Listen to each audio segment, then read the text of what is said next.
नमस्कार, मी अनुपमा खानविलकर। केंद्र सरकारच्या आजीविका योजनेमध्ये कोट्यवधी रुपयांचा गैरव्यवहार झालाय। तब्बल 4700 कोटींचा हा घोटाळा आहे। कोट्यवधी रुपयांच्या घोटाळ्याचा झी मीडियानं पर्दाफाश केलाय।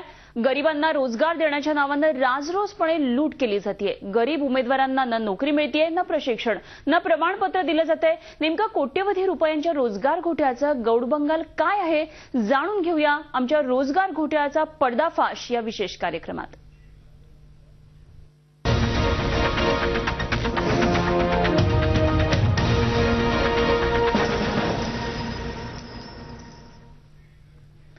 बेरोजगारांना रोजगार उपलब्ध करून देण्यासाठी केंद्र सरकारनं कसे कोट्यवधी रुपये खर्च केले याच्या जाहिराती आपण लोकसभा निवडणुकीमध्ये पाहिल्या।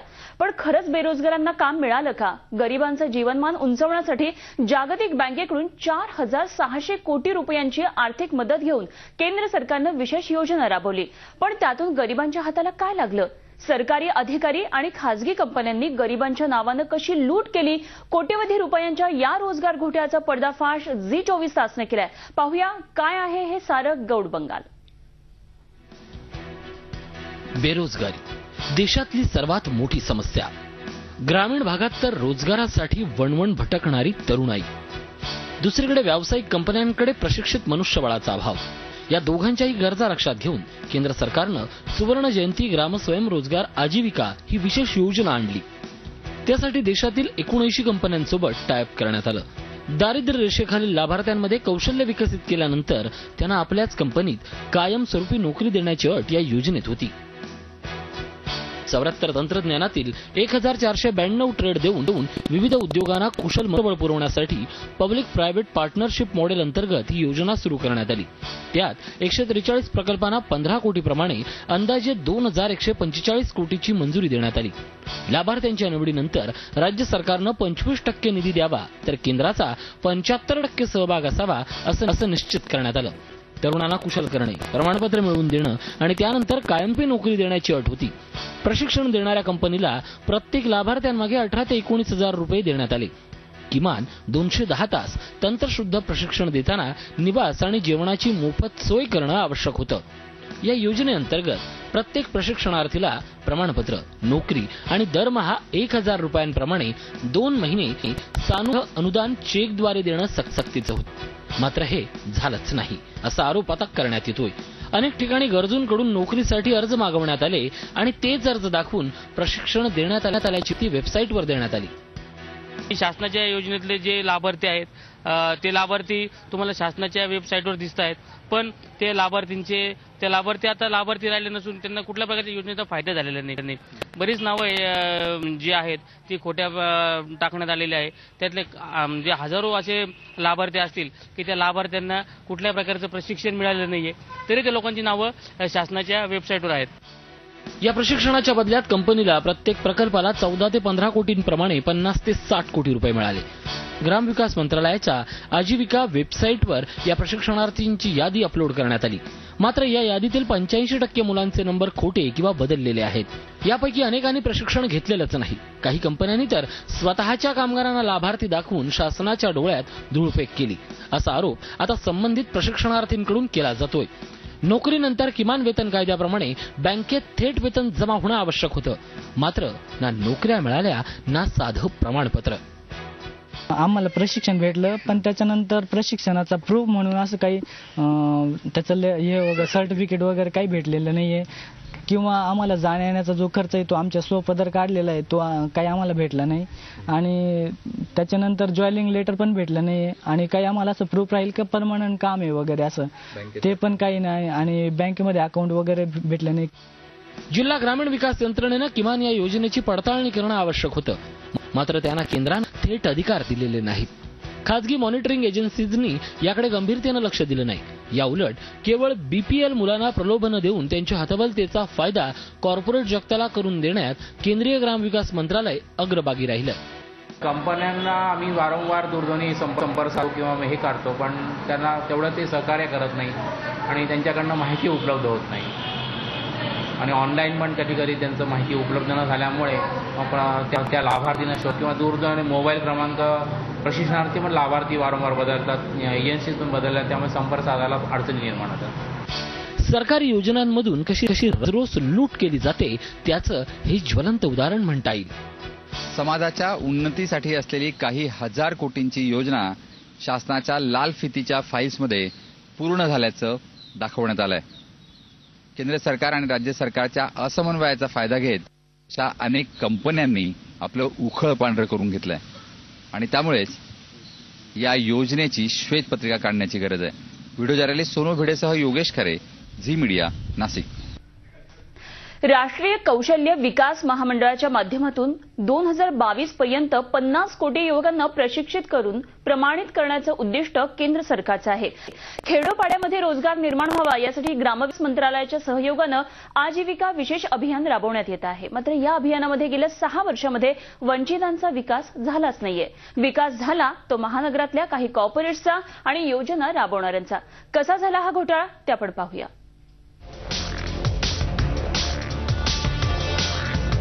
कंपन्यांना लागणाऱ्या तृतीय व चतुर्थ श्रेणीतील कुशल कामगारांचा तुटवडा हा नेहमीच जाणवतो. ज्यात सफाई कामगार, सुरक्षा रक्षक, फायर सेफ्टी, शिपाई, चालक, नर्सेस, सहाय्यक, आया व सुपरवायझर या पदांसाठी प्रशिक्षित तरुण मिळत नाहीत. उपेक्षित वर्गाला प्रशिक्षित करून 70% प्रशिक्षणार्थींना नोकरीत सामावून घेण्याची अट घालत गरजू कंपन्यांना ग्रामविकास मंत्रालयानं आर्थिक हात दिला. राष्ट्रीय कौशल्य विकास महामंडळाकडून प्रमाणपत्र घेणं सक्तीचं केलं. असं असताना प्रशिक्षणाचा केवळ फारच अनेक ठिकाणी झाला. खोटे बोलून मुलांची कागदपत्र आणि बीपीएलचे दाखले जातीचं प्रमाणपत्र मिळतात. काही कंपन्यांनी लाभार्थी नोकरीला लागल्याचा दावा करून केंद्राकडून कोट्यवधींचा निधी लाटला. या फक्त योजना मोठ्या प्रमाणात त्याच्यामध्ये 1000-1200 करोड रुपयाचं शासनाचं याच्यामध्ये आतापर्यंत खर्च झालेले आहे. आणि याच्यामध्ये ज्या काही कंपन्या काम करत आहेत त्याच्यात या कंपन्यांची जे कामं झाले ते कामं आता परत एकदा तपासून पाहण्याची वेळ आलेली आहे. दारिद्र्य रेषेखालील कुटुंबाचं जीवनमान उंचावण्यासाठी योजना आणत कंपन्यांना दरवर्षी शेकडो कोटी ॲडव्हान्स वाटण्यात आले.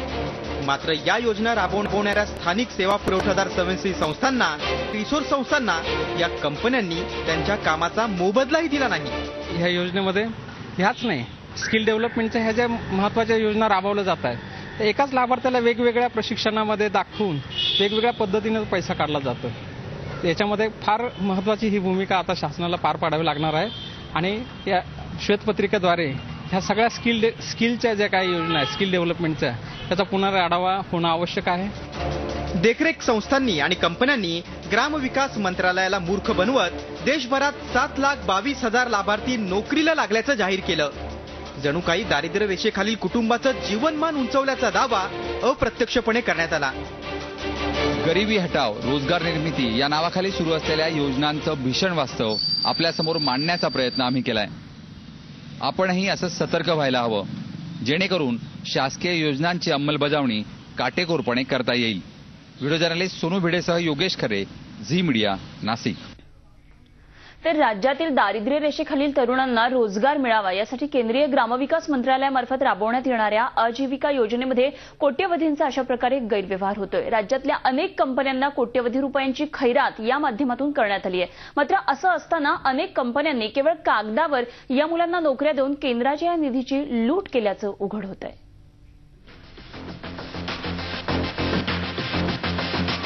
हा आहे सुरेश बंडे, सिन्नर तालुक्यातील पिंपळगाव डुकरे या गावात राहणारा हा तरुण. या तरुणाला मुंबईतील एजीएस या कंपनीनं परिसर साफसफाई करण्यासाठीचं प्रशिक्षण इगतपुरीत दिलं. या दरम्यान ना त्याची जेवणाची सोय केली ना प्रवासाचा खर्च दिला. एकूण 210 तासांचं प्रशिक्षण आवश्यक असताना जुजबी ज्ञान देऊन त्याला त्याच्याच खर्चानं मुंबईत नेण्यात आलं. 6 महिने राहून सुद्धा त्याला ना कायमस्वरूपी नोकरी मिळाली ना प्रशिक्षणाचा मोबदला. प्रशिक्षणाचा आम्हाला काहीच फायदा झाला नाही. तर त्याने शिक्षणाचा काहीच फायदा झाला नाही. 6 महिने उलट आमची नुकसान झाली. परत कंपनीत पगार द्यायची तर ते 5% आमच्याकडून कमिशन घ्यायची चेक मोडायला गेले.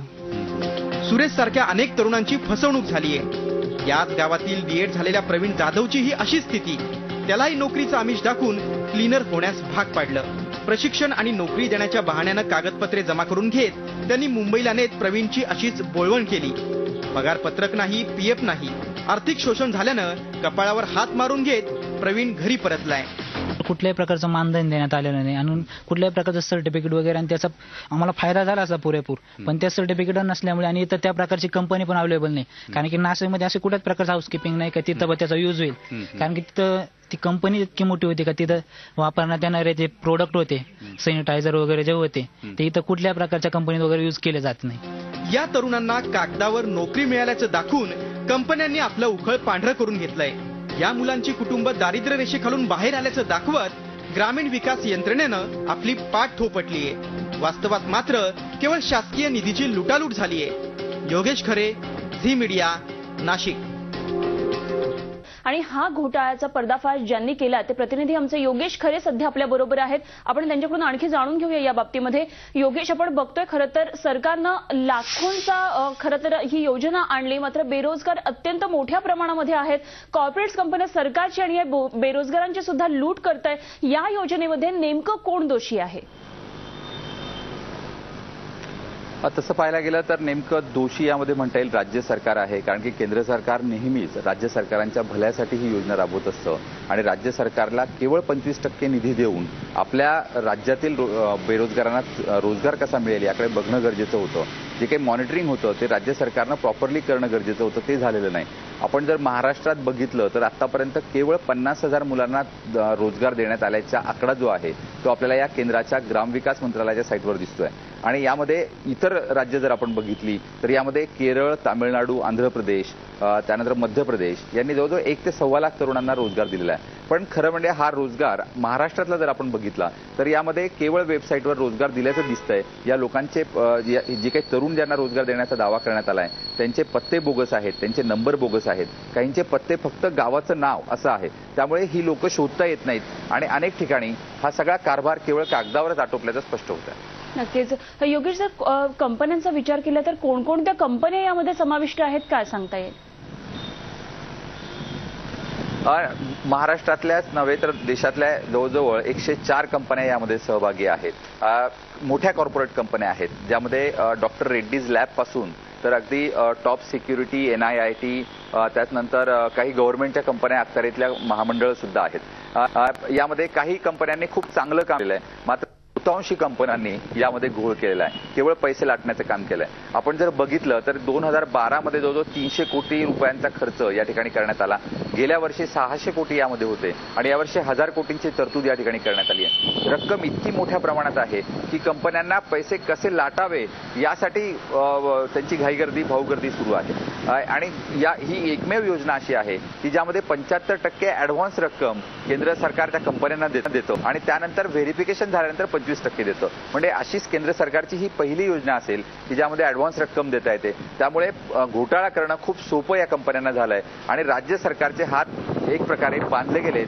राज्य सरकारने खरं म्हणजे ग्रामीण विकास यंत्रणेतून, स्थानिक ग्रामीण विकास यंत्रणेतून याला वचक लावण्याची गरज होती आणि यावर अंकुश ठेवण्याची गरज होती. मात्र हे होऊ शकलं नाही आणि दुर्दैवानं अनेक बेरोजगारांची फसवणूक झाली. अगदी. आणि जे बेरोजगारांची फसवणूक झालेली आहे तर त्यांनी यातून कसं बाहेर पडावं किंवा कसं आपलं नाव ह्याच्यामध्ये घेतलेलं आहे त्याच्यातून बाहेर कसं पडावं याविषयी आपण जाणून घेणार आहोत. योगेश, तुमच्याकडून मात्र इथे वेळ झाली आहे. ज्या बेरोजगारांची नावं घेऊन त्यांची फसवणूक झालेली असेल त्यांनी आता काय करायचं याविषयी आणखी जाणून घेऊया. आमचे प्रतिनिधी योगेश खरे आपल्या बरोबर आहे ज्यांनी या सगळ्या प्रकरणाचा पर्दाफाश केलाय.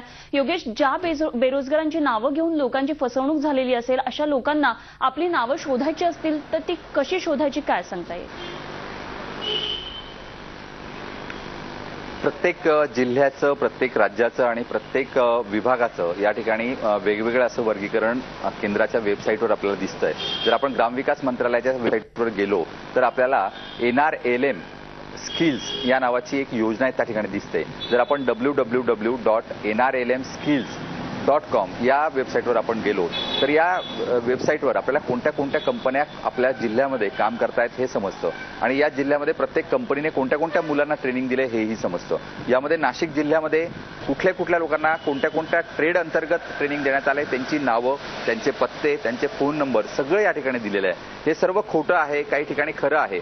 तर यामध्ये आपलं नाव आहे की नाही हे चेक करण्याची गरज आहे. प्रत्येक BPL म्हणजे बिलो पॉवर्टी लेवल, दारिद्र्य रेषेखाली असलेल्या तरुणांनी कुटुंबांनी याकडे आपलं लक्ष देण्याची गरज आहे. कारण की नोकरी देऊ यासाठी म्हणून काही अर्ज मागवण्यात आले आणि तेच जे काही ऍप्लिकेशन होते, ते जे काही फोटो होते, तेच फोटो चिटकवून या ठिकाणी पैसे लाटण्यात आल्याचं दिसतंय. त्यामुळे पुढे हा एक धोका आहे की बीपीएल झाले असलेली लोक पुढे एपीएल होतील, त्यांचा बीपीएलचा शिक्का पुसला जाईल आणि त्यांना ज्या काही सवलती मिळत आहेत त्या पुढच्या काळात मिळणार नाही. त्यामुळे या सर्व कुटुंबांनी या वेबसाईटवर जाऊन आपलं नाव या ठिकाणी आहे का, जर काहींना प्रशिक्षण मिळालं असेल तर त्यांना नोकरी मिळाली नसेल तर तेही या ठिकाणी चेक करू शकतात. त्यांच्या नावावर या ठिकाणी पैसे काढून घेण्यात आलेले आहेत आणि त्यामुळे कोट्यावधींचा घोटाळा हा या ठिकाणी झालेला आहे. सरकारने राज्य सरकारनेही यामध्ये खरं म्हणजे इनिशिएटिव्ह घेण्याची गरज आहे. ग्रामीण विकास यंत्रणेने ही सर्व नावं पुन्हा एकवार तपासण्याची गरज आहे आणि मॉनिटरिंग एजन्सीने सुद्धा आपलं काम चोखपणे करण्याची गरज आहे. नक्कीच. आणि काही कंपन्यांबद्दल काय सांगता येईल योगेश? कुठल्या संचालकांना किंवा कुठल्या कंपनीला याबाबत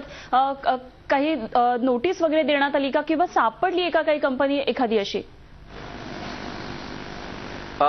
खरं म्हणजे आश्चर्य आहे की आजपर्यंत राज्य सरकारने अशी कुठल्याही कंपनीला नोटीस दिलेली नाही. मात्र एका कार्यकर्त्यानं, ज्याने या कंपनीचं काम नाशिक जिल्ह्यासाठी घेतलं होतं, अशा एका कार्यकर्त्यानं मुंबईमध्ये गोरेगाव या ठिकाणी तक्रार दाखल केली आहे. लाचलुचपत खात्याकडे ही तक्रार दाखल करण्यात आली आहे. केंद्र सरकारचा हा निधी सुद्धा 35%, 30% लाच मागणी या ठिकाणी करण्यात आली होती. त्यामुळे मुंबईला स्वतः अँटी करप्शनचे डीआयजी जे आहेत विश्वास नांगरे पाटील यांनी कठोर भूमिका घेत या कंपनीवर, तिसा नावाच्या कंपनीवर या ठिकाणी कारवाई केलेली आहे. या कंपनीचे जे संचालक होते लेफ्टनंट कर्नल RK तनेजा यांना या ठिकाणी अटक करण्यात आलेली आहे. आणि या ठिकाणी संपूर्ण घोटाळ्यामध्ये फक्त आतापर्यंत एका कंपनीचा अशा शोध लागलेला आहे किंवा त्यांना नोटीस देण्यात आलेली आहे किंवा कारवाई थोडक्यात सुरू होतीये, पण अशा ज्या अनेक कंपन्या आहेत या सगळ्या घोटाळ्यामध्ये सहभागी आहेत त्या सगळ्यांवर कारवाई व्हावी अशीच अपेक्षा. धन्यवाद दिलेल्या सगळ्या सविस्तर माहितीबद्दल आणि केलेल्या चर्चेबद्दल.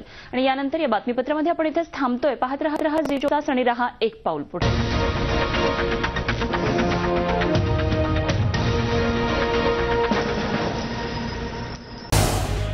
झी 24 तास रहा एक पाऊल पुढे.